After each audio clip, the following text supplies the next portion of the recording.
Good morning, everyone. Welcome to Central. Yeah, we're gonna sing some songs. Lyrics are on the screen. Why don't you stand and join us?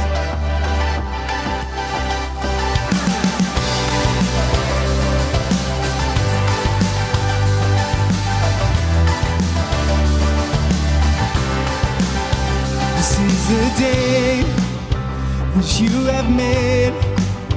Whatever comes, I won't complain.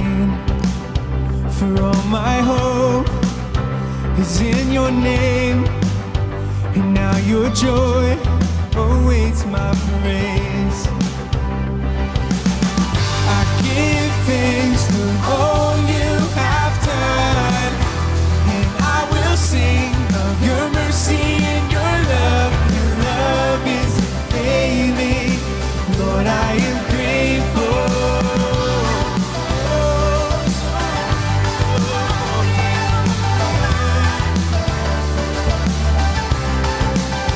When I was down, you brought me out. You set my feet on high ground. So here I stand. You are my God. Your faithfulness, my solid rock. I'll sing it. I give thanks for all you have done, and I will sing of your mercy and your love. Your love is failing. Lord, I am grateful. I give thanks for all you have done. I won't forget all the battles you have won. Your love is unfailing. Lord, I am grateful.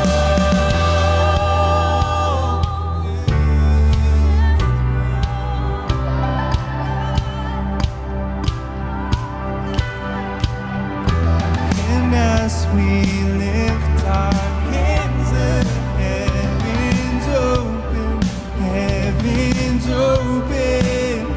So let our lives declare the love our God has spoken over us. And as we lift our hands, the heavens open, heavens open. So let our lives declare the love our God has spoken over us.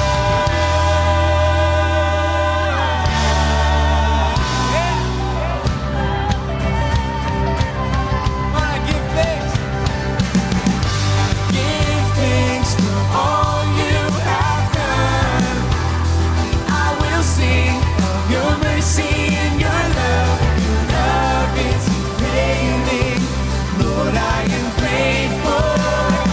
I give thanks for all you have done. I won't forget all the battles that you have won. Your love is unfailing. Lord, I am grateful.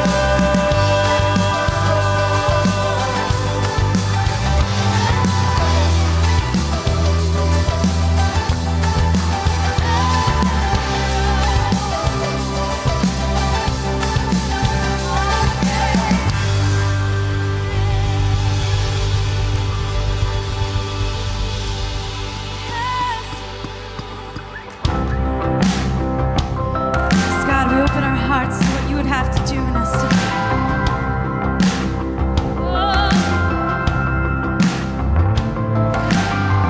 The sky unveils your greatness, revealing truth and goodness. Your fame is all around me. I see you moving. Nothing can hide your glory. It's burning strong and brightly.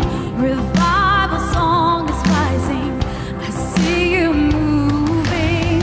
I feel your power where the earth moves. Your spirit's mighty like the wind.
We stand in wonder. Our faith is rising to see your kingdom come. Our hearts are open. We stand in wonder. Our faith is rising to see your kingdom come. To see your kingdom come. To see your kingdom come. We'll see your kingdom come.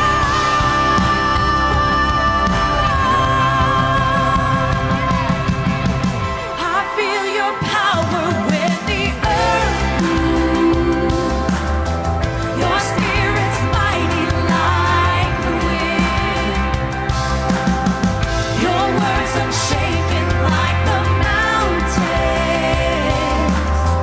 Nothing can stop you when you move. Yes, I feel your power when the earth moves. Your spirit's mighty like the wind.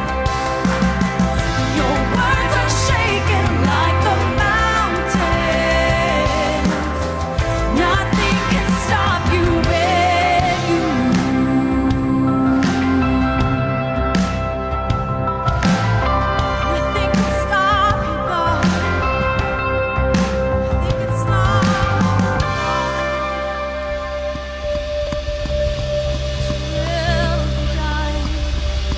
Your will be done.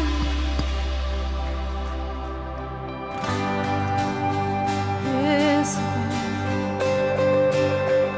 Your will be done in me. Take my life, I lay it down at the cross where I am found. All I have, I give to you, my God.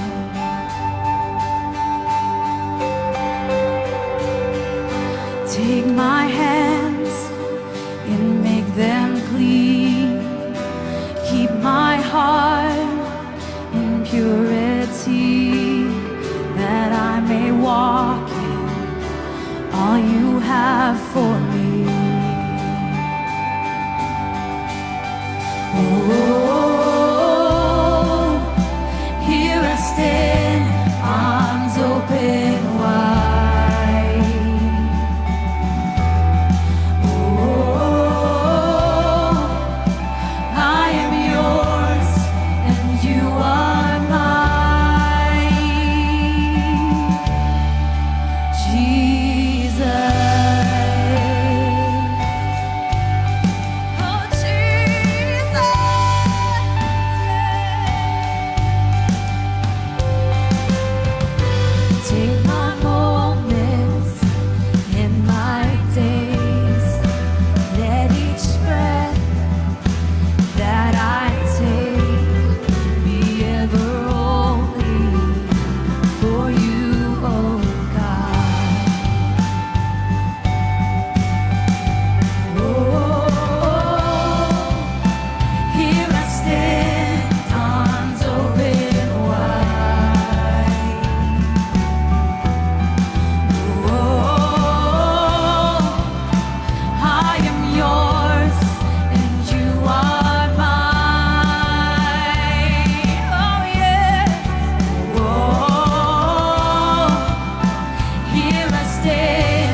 arms open wide.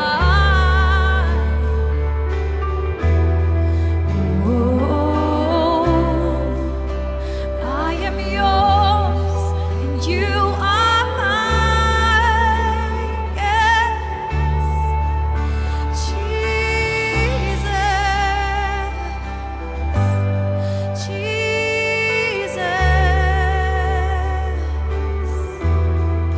I am yours. I am yours. So I open up my arms to you, open up my heart to you, my God. Knowing that you love me, knowing that you care.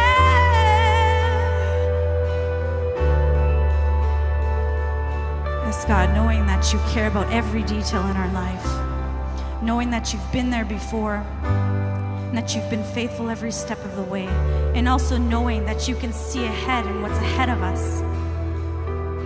With everything that we know about you, God, and how you've been so good to us, from either stories we've read in the Bible or stories we've heard from people who've experienced you themselves, God, we know that you're a good God and that we need to be surrendered to you. Not because we have to, but because it's in your will. And we are giving our hearts to you, that it's just a freeing place. So God, I pray for everyone in this room that whatever we're holding on to right now, that we would let go so that we could experience the freedom and the peace that you have for us. And in his name we pray. Amen. That's my prayer for you today, that you would experience freedom and peace. I've been in both situations where sometimes I find myself holding on to something, whatever that is, because I want the control of it. And I also don't really trust God in that situation.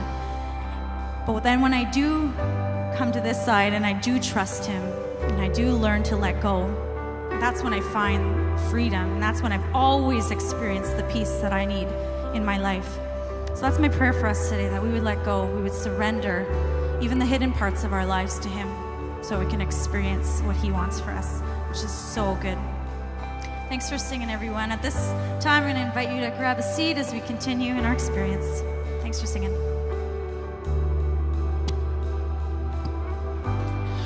Well, like Mel said, thanks so much for singing with us this morning. My name is Brady. I'm your host, and we're so thrilled that you're here at Central today, especially if you're new with us. We want to welcome you just a little extra special than we'd welcome, let's say, Pastor Bill. One thing that we'd love to do is connect with you. And perhaps the best way to do that is in the seat back in front of you, you'll see a card. It's blue. It's what we call our connection card. It's one of the best ways that we can connect with you today. We'd love for you to take that card out, fill as much information out as you feel comfortable. And then once we're done with the experience in the auditorium, take that completed card out into the lobby to the big blue wall. And when you do that, we want to put a gift in your hands, just a small token of our appreciation for you being here. That gift is a collection of original songs from the Central Band. It's called No Better Way. 3 tracks on this record. We want to put that in your hands as our free gift. Of course, if you are not new with us and you'd like to get a hold of that physical copy of the album, you can pay $5 for it just to cover the physical costs for that, or you can stream it for free on platforms like Spotify, Apple Music, and Google Play. At this time, I want to invite the hosts forward as we give today. If you are new with us, don't feel any obligation to give whatsoever. We're just glad you're here. But if you do have questions about why we give at Central, why do people come to a church and give their money to a church? What's that about?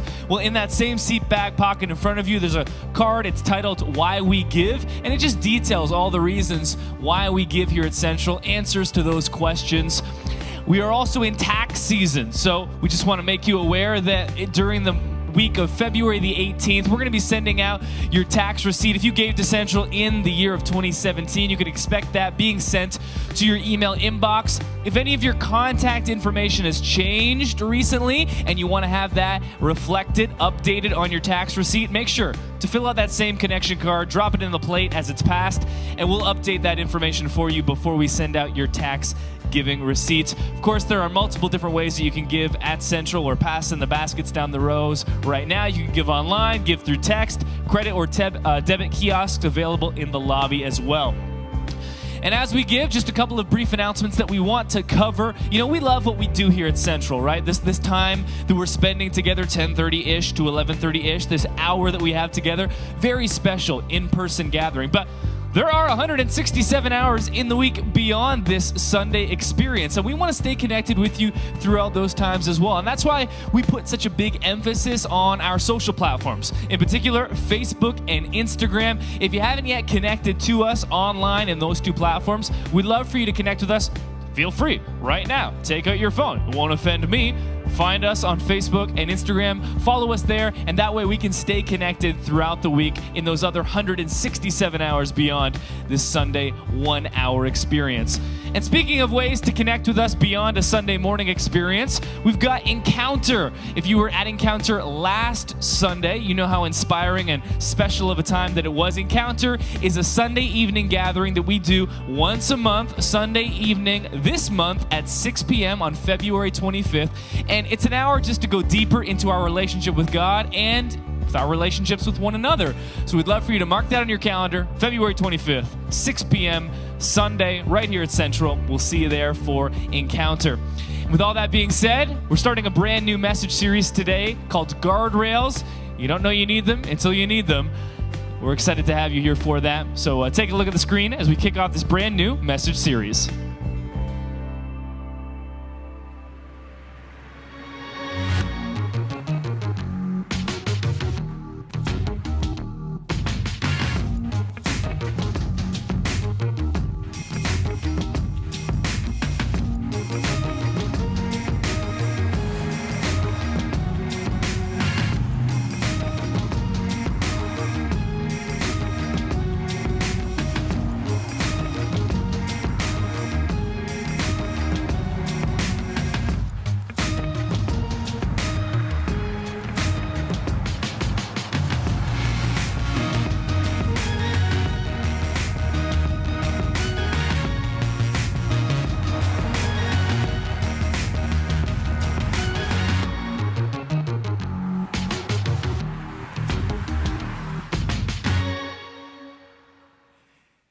Well, good morning. How's everybody doing?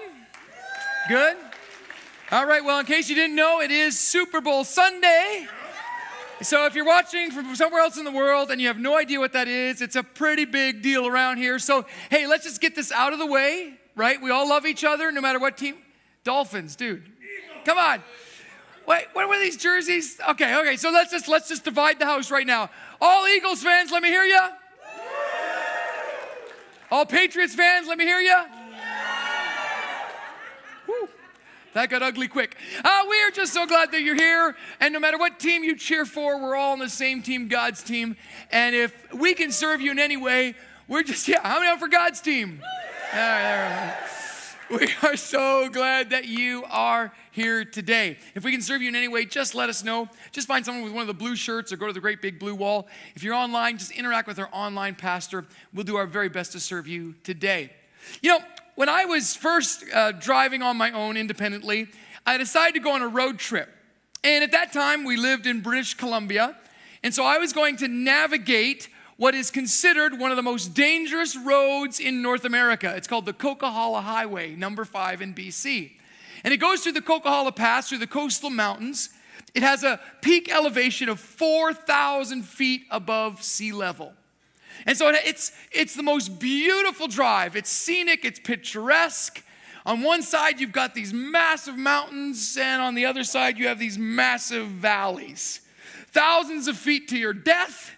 Hit a wall on this side, and so it's very dangerous. And what makes it even more dangerous is that the weather can change instantly.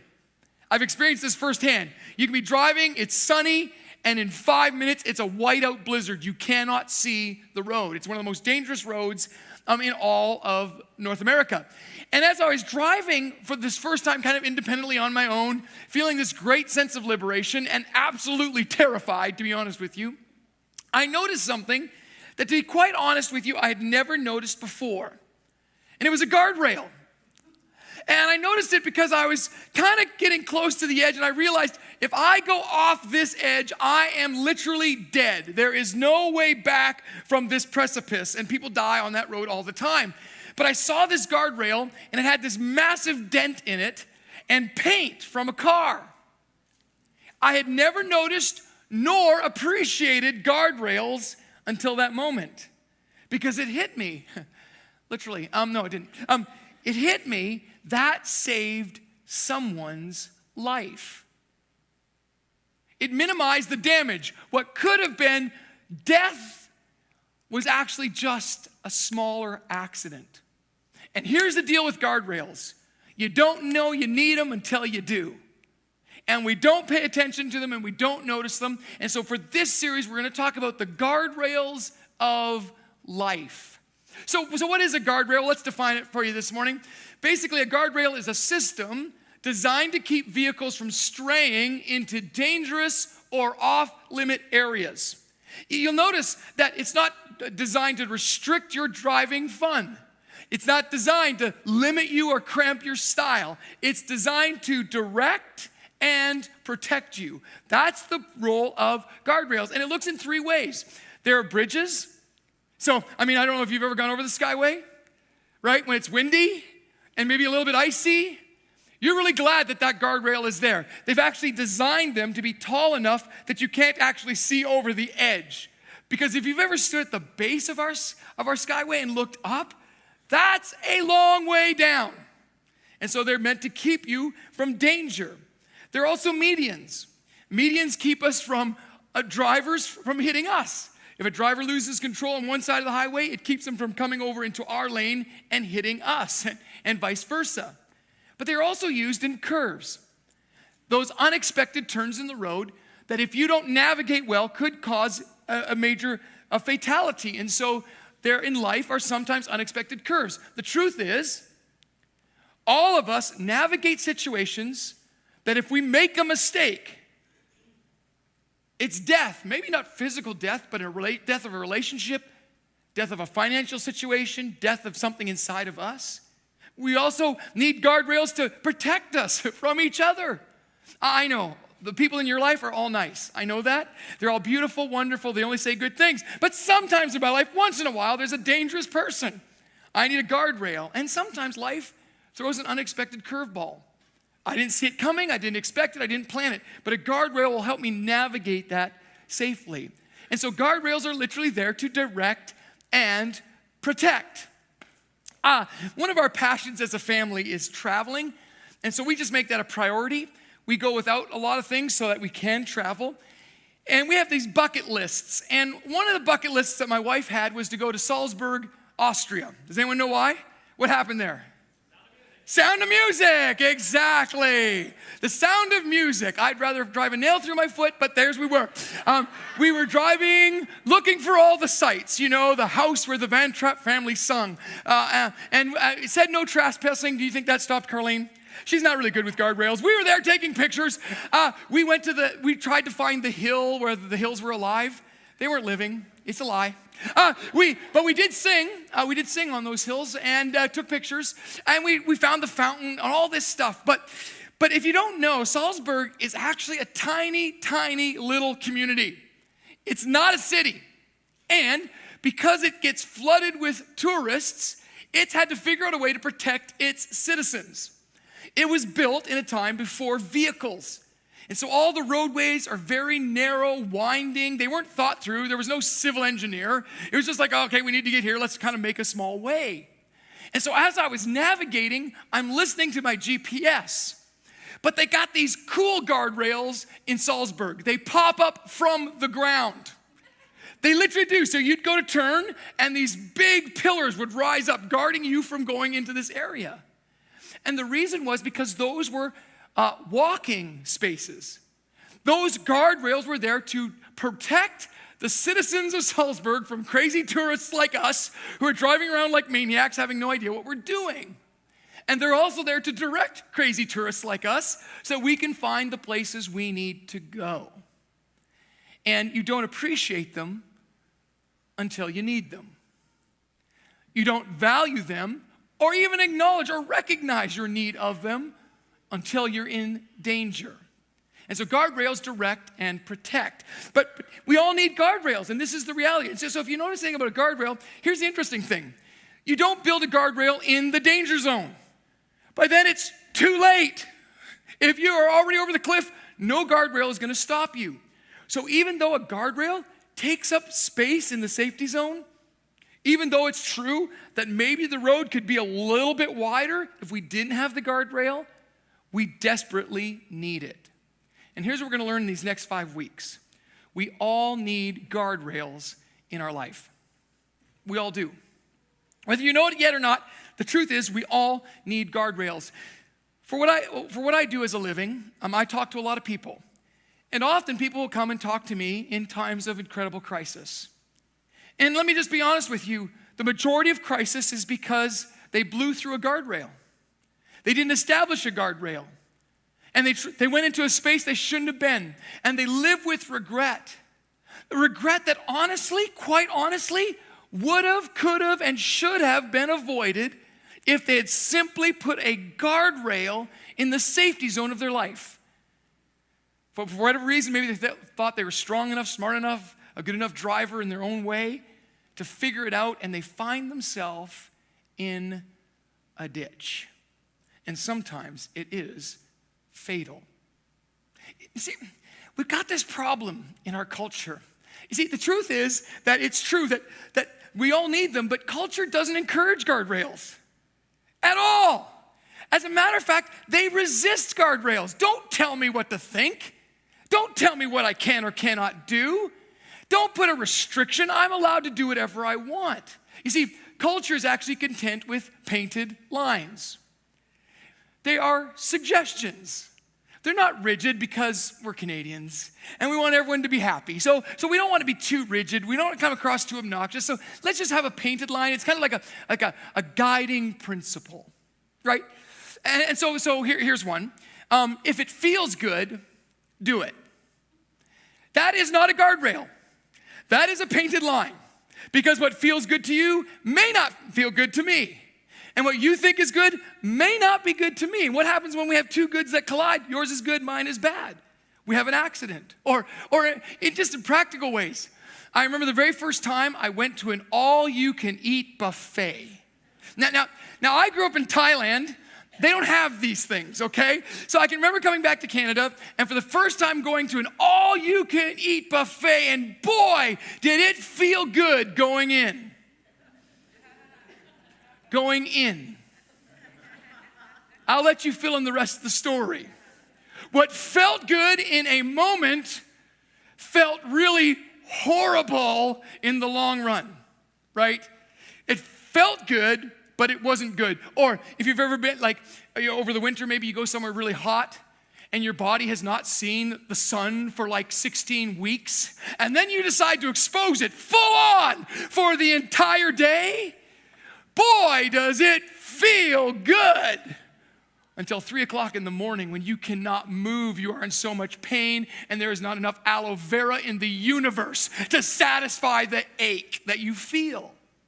So this notion that it feels good is terrible advice. It is terrible advice. And people find themselves in the ditch all the time because they say, well, it felt good in the moment. And then you got to pick up the pieces for months and years, right? Oh, but it felt good. That's a terrible way to live your life. A terrible way. Or how about this one? Have sex when you're ready. Now, I love this because Andy Stanley does this. And by the way, this series was taken from a series that Andy Stanley has recently redone. And if you're not familiar with him, I encourage you to become familiar with him. And so he has this series. And for all of you who are in groups, we are actually going to provide you with questions that you can talk about this topic every week. And if you don't get those questions or you're not a part of a group yet, join one or email me and I'll get you those questions. And he also wrote this book called Deep and Wide, which really kind of is the heartbeat of why we do what we do here at Central too. So if you've been trying to figure out why Central does what it does, I encourage you to read this book. But Andy Stanley reminds us that this idea, have sex when you're ready, and no offense to the ladies, but it must have been written by a woman. Because ask a boy that question. Tell a boy, have sex when you're ready. And the answer will be, I was born ready. that is terrible advice to give a boy. Have sex when you're ready. I mean, it would be awful, right? And so there's these things that really are bad advice. Or how about this one? Just go with your gut. Is that before or after eat pizza too late at night? Like, go with your gut. What is that supposed to mean? It means nothing. It's vague. It's ambiguous. It's dangerous.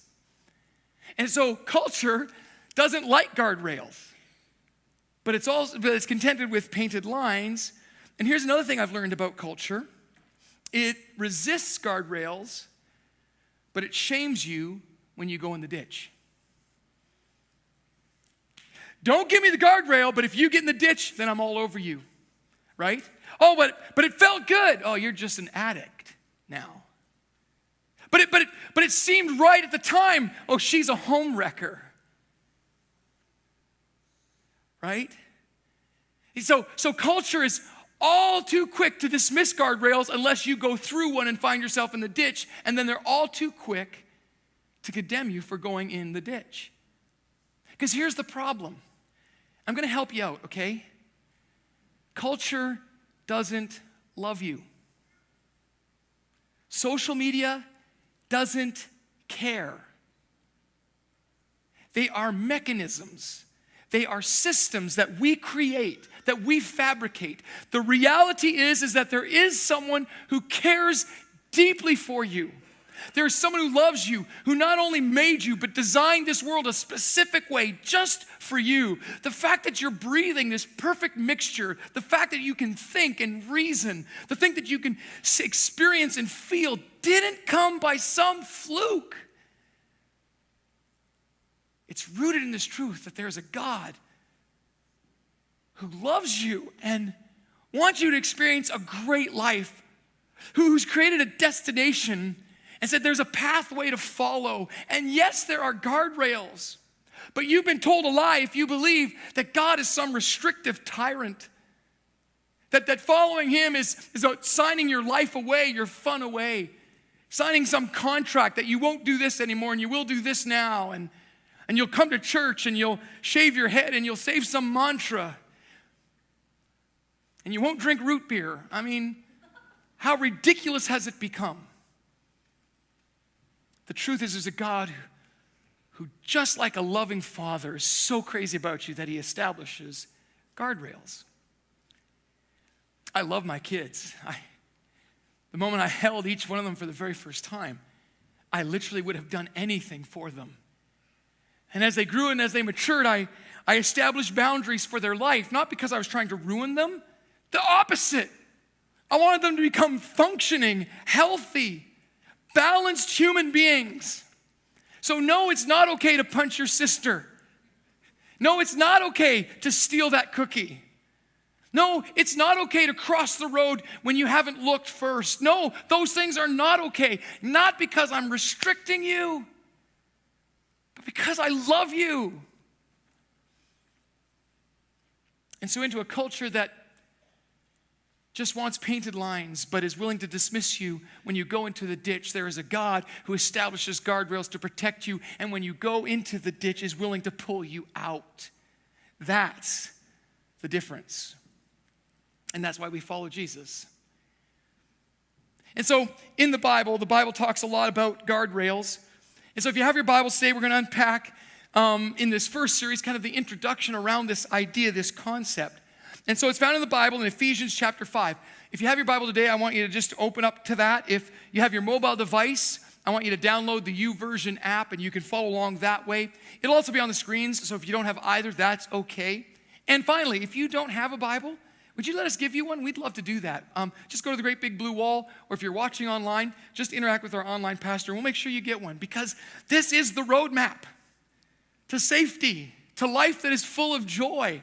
Jesus said abundant life. It means a life overflowing. It's a cup overflowing with goodness. This is what this is all about. This is not a rule book. It's a guide map to joy.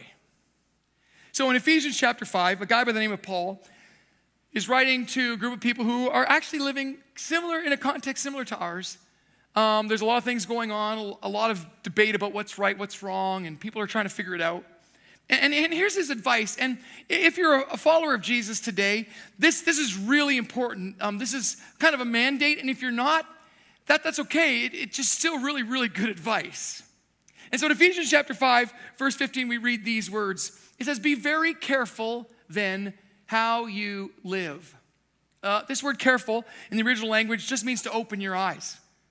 Just pay attention to how you live. This word literally translated as walk. Be careful how you walk.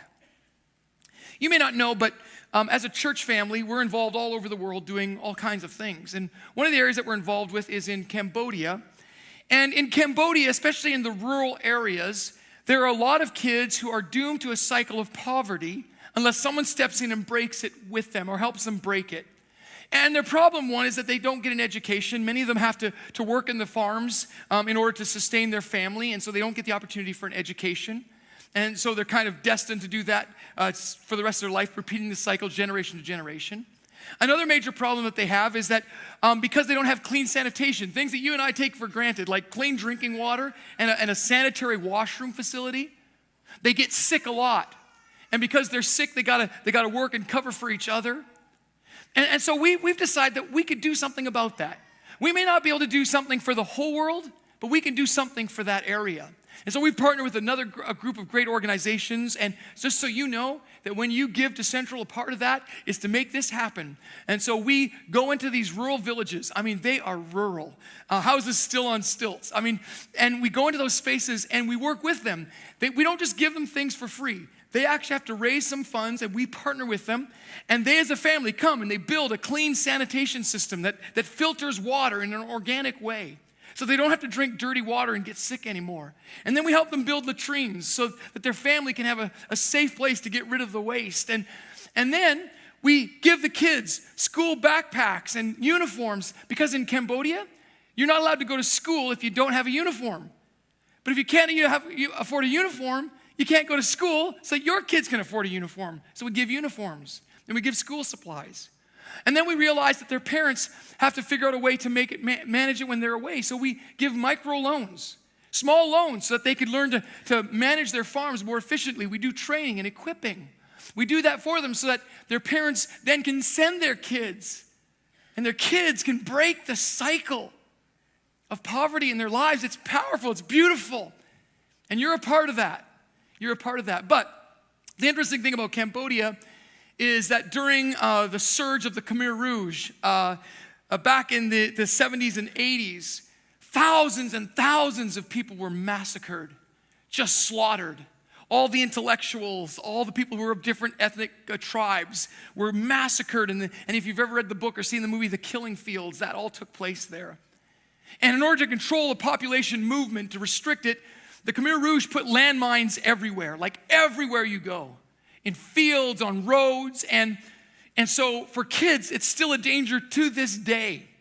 If they're playing in a field that they're unfamiliar with, they could detonate a landmine and blow off a limb or kill themselves. And so as you drive to all these destinations, you'll see these little signs. It's a red stake with a skull and bones saying, stay out of this area. The mines in this area have not been diffused yet, and they will detonate, so be careful where you walk. Be careful where you walk. It's fascinating because we're starting a training center in this one area, and so they invited us to come and be a part of the shovel turning, and so that's a really cool moment. We have the Cambodian headgear on, and we got the shovel, and we're digging, we're taking pictures, and we go home, we get on the plane, and we get this email a week later. By the way, the field that you were digging in has some landmines still. Oh, awesome. Thanks for sharing me. I'm glad I knew that after rather than before. But this idea that this world, our culture, our context, our homes, our workplaces, they are full of landmines. And so you just need to walk with your eyes open.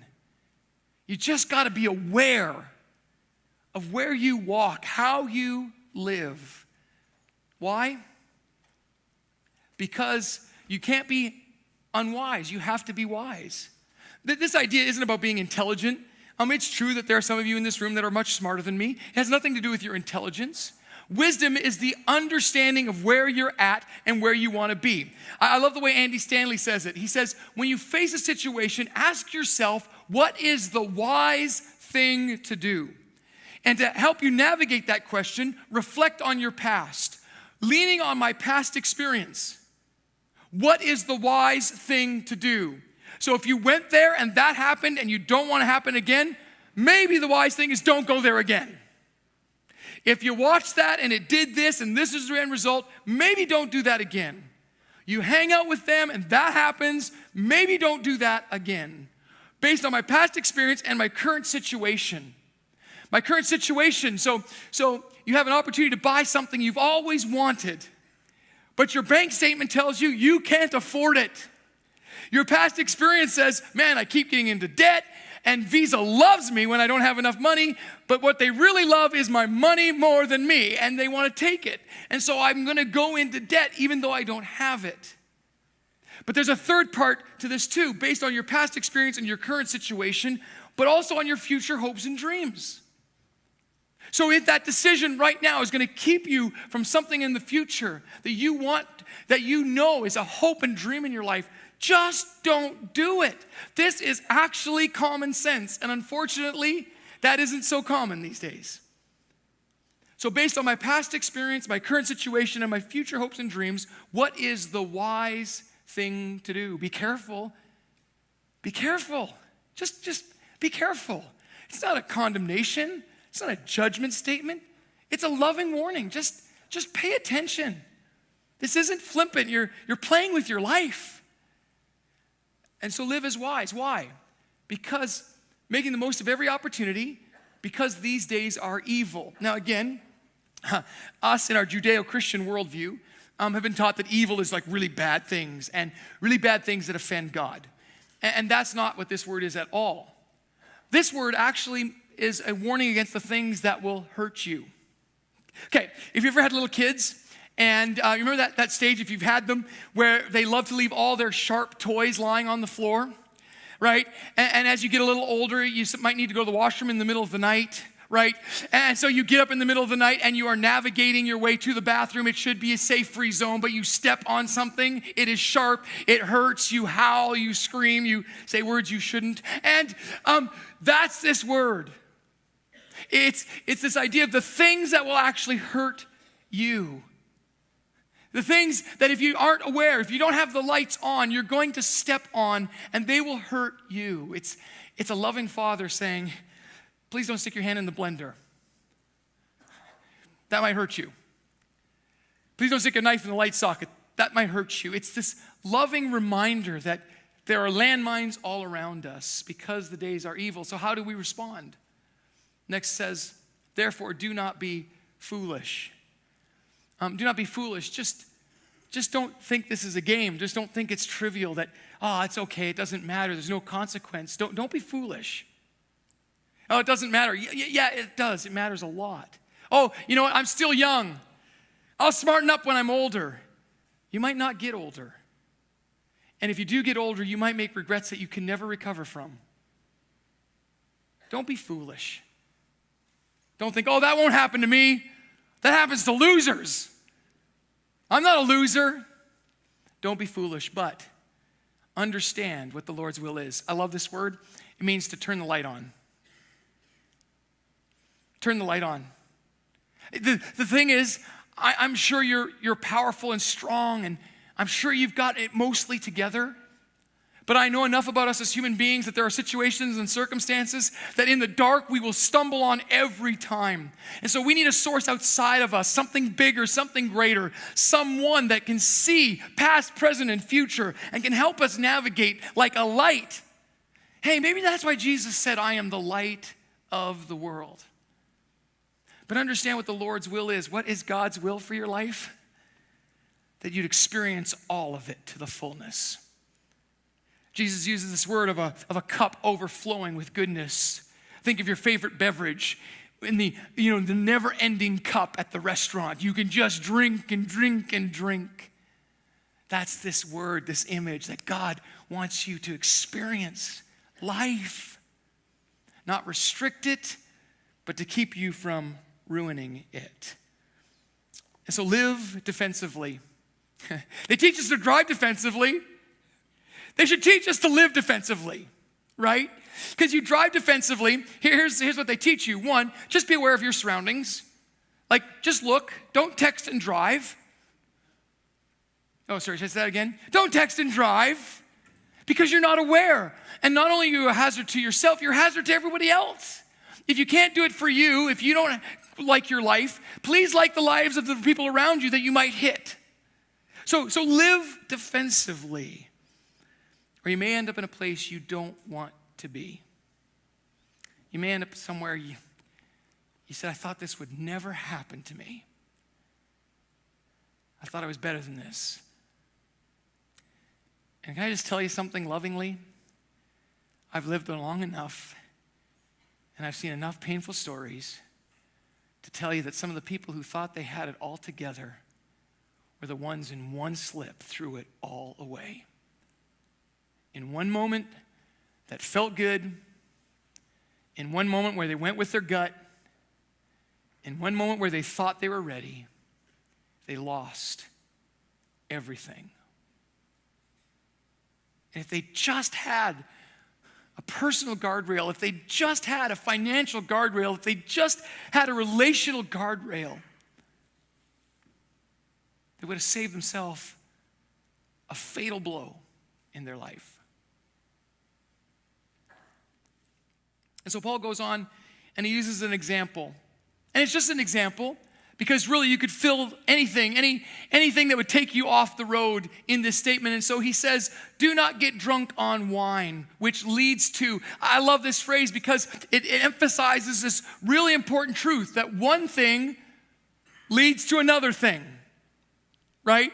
You say, oh, it's just this one thing, just this one time. But come on, if you've lived any amount of time, you know that one thing leads to another thing. And so he says, don't do that.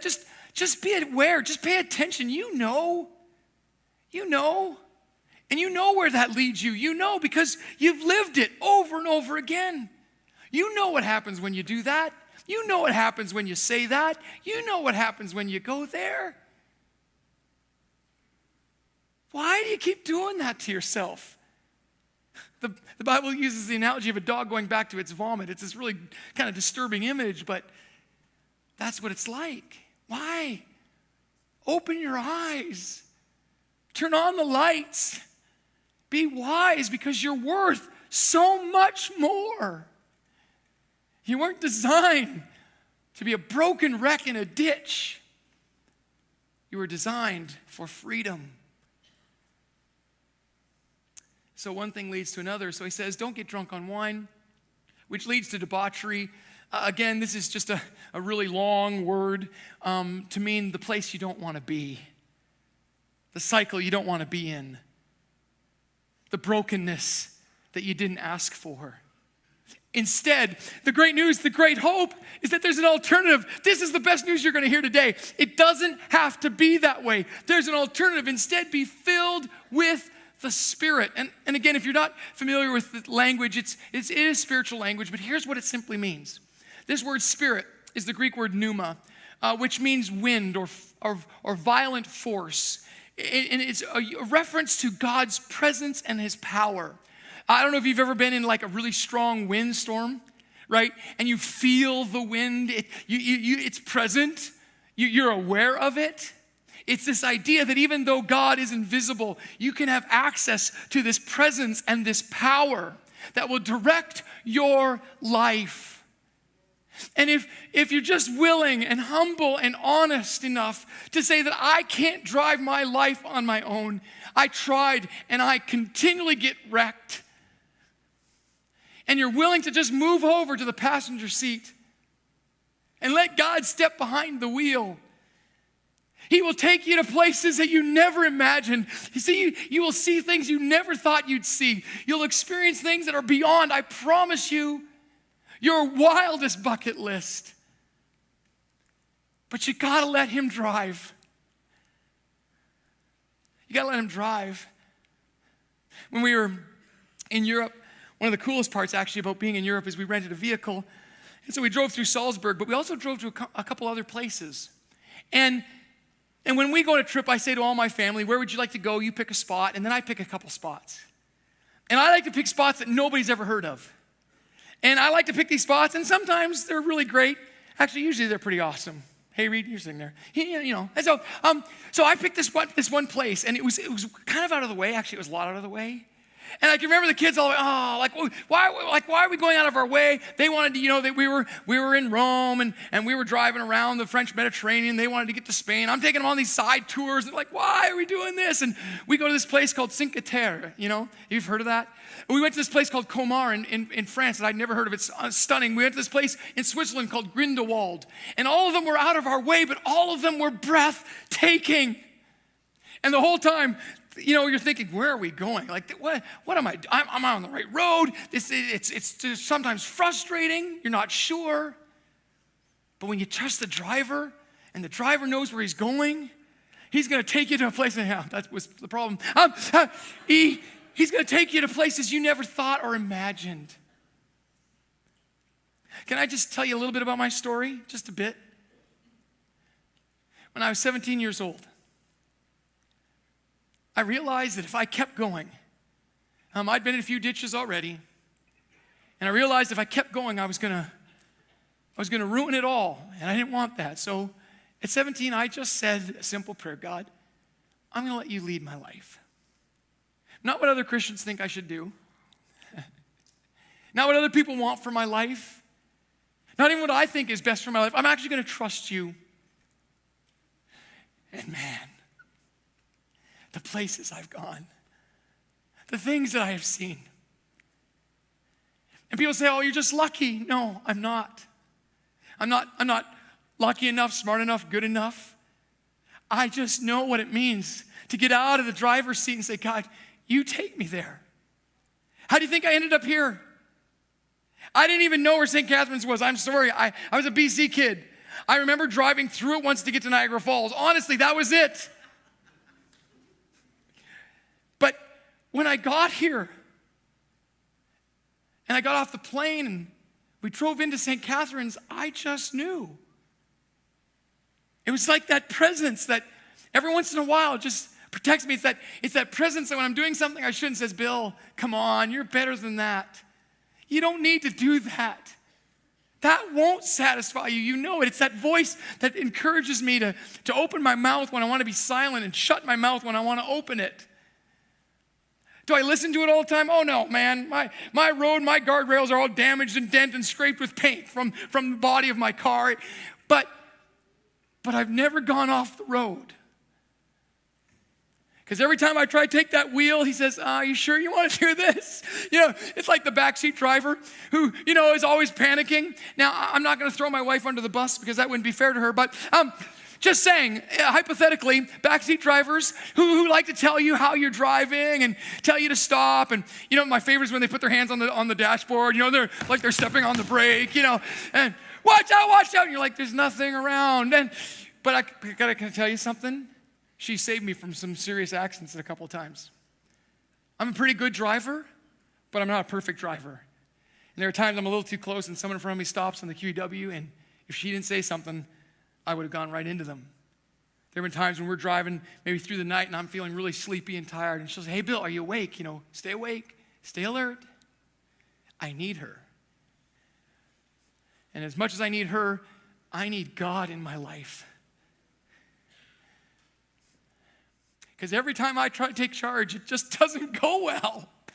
It goes great for a while. It's like, woo, freedom, right? And then you get in the ditch and you're like, oh, I'm an idiot. So what do?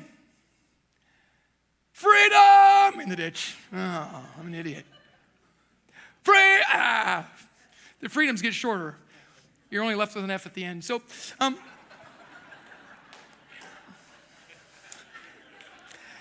that just came out.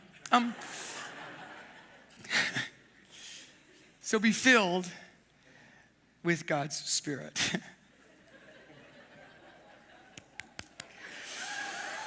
Guardrail. Okay. So let me conclude this introduction with just a couple of questions for you, okay? And here's the first question. Do you have a plan for your life? You know, I know no one has ever planned to ruin their life. You know, when they ask you in grade 1, what do you want to do when you grow up? Like, nobody says, like, I want to be an addict living under a bridge. Nobody says that. Nobody says, I want to ruin my whole family. I want my whole family to hate me. Nobody says that. Nobody says, you know, when I grow up, I want to be so broke because of every stupid financial decision I've made that people won't even look at me anymore. Nobody says that. Nobody says, I want to be so crippled in pain that I can hardly get out of bed. Nobody says that. But here's what I've learned. You may not plan to ruin your life, but if you don't plan, you will ruin your life. And so do you have a plan? You see, the interesting thing about this whole series is we're going to learn, as you step away from the things that would harm you, you actually take a step toward the one who really loves you. What you think you're losing, you're actually gaining even more. And so do you have a plan? And if you don't have a plan, that's okay, because today's a great day to start. Today's a great place to start. And so that's the second question. Where do you need to start? For some of you, this is your first time here. You're watching online from wherever you are around the world, and this is your first time. Can I just encourage you that maybe a great place to start is come back next week again? Maybe just try for 5 weeks, 4 more, just sinking into this topic and seeing what the Bible actually has to say about guardrails. Maybe come back again, or if you're here for the very first time, or maybe you don't come that often, that's okay, but maybe just for 5 weeks say, God, I'm in. I want to learn everything I can learn. Because we're going to talk next week about relationship boundaries. You probably don't need them in your relationships because you probably don't have any toxic people around you, and you're probably never toxic, but I am. And so we need guardrails. How do we do that? How do we be welcoming without becoming a doormat? I think that's worth talking about, don't you? We're going to talk about that next week, and then we're going to talk about sex. Oh, that'll be a high turnout day. I know, a topic we're not really supposed to talk about, but we have to, because if we're not honest, I think this one could ruin our culture, our society. It already is. How many kids are going to have to grow up without healthy parents for us to catch on to this? How many kids are we going to allow to have their hearts and lives and bodies crushed and ruined before somebody says something? So we're going to talk about that. And it gets even better. We're going to talk about money. I know, all the things you're not supposed to talk about in church, right? Hey, back off. No, I love you too much to not talk about it. So we're going to talk about money. And then we're going to talk about guarding your heart. And the last week, it's how do you guard that most sacred space? You. God made you. So maybe you want to come back and just check it out. Just give us a couple of weeks. Be a part of the family. Be a part of the journey as we learn together. Or if you're here and you feel disconnected, why don't you join a group? And as we discuss these questions, why not be a part of that robust discussion that talks about, hey, here's what I think. Yeah, let's figure this out together. No one be arrogant. No, don't bash your opinion. Just let's discover this together. And so all of your life group leaders, small group leaders are going to be getting these questions. And again, I said, if you aren't a part of a group, join one. And if you can't join one, then just send me. I'll send you the stuff that you need. But maybe the most important one is for many of you to, for the very first time, is just get out of that driver's seat and slide over to the passenger seat and just say, God, I need you to drive. I need you to drive for a bit. I need you to help me. I'm not doing a great job navigating. Or maybe you have done that at one point, but you just keep reaching over and taking the wheel, right? You keep driving, and it's like it doesn't work. It's even worse now because, there's 2 of you trying to make this go, and so maybe today is that time to say, God, I'm going to let you drive again. I need guardrails in my life. And if you're in a ditch, the best news, I know I've said that a couple times, but it's all good news, I guess. The great part is that he's willing to pull you out. He's willing to pull you out and put you back on the road and fix you up and get you going. Is it going to be easy? No. Are there going to be things you can't do? Yes. Are there going to be things you get to do? Yes. It's all this awesome journey, this adventure, but he'll take you to places you never imagined would be possible for you. So here's what I bless you with today. I bless you with the truth that God actually wants you to experience the best of life. And in order to do that, he has to establish guardrails.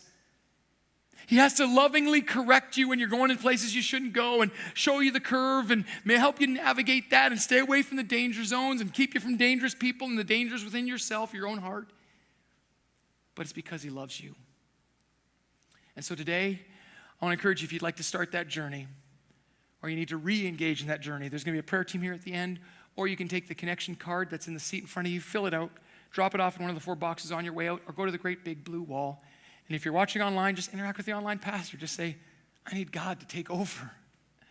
And we'll help you navigate that. You're not alone. And so, I bless you with the truth that you were created a sacred being.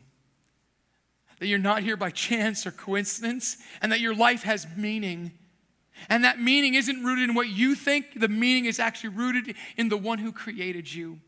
And I bless you with the truth that when you trust him and live his way, he will take you to places beyond your wildest imagination. He'll keep you on the road that leads to life. And he'll help you navigate so you don't experience death. So come to the one who said, I am the way, I am the truth, I am the life. And as you live in your life and you establish guardrails, may you be an example to others that this life is possible.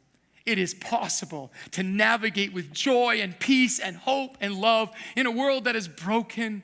Be careful how you walk. Be careful how you live, not as unwise, but as wise, making the most of every opportunity because the days are evil. Do not be drunk with wine, but be filled with the Spirit. This is the hope for you today. I bless you in the name of the Father, in the name of the Son, in the name of the Holy Spirit. Amen.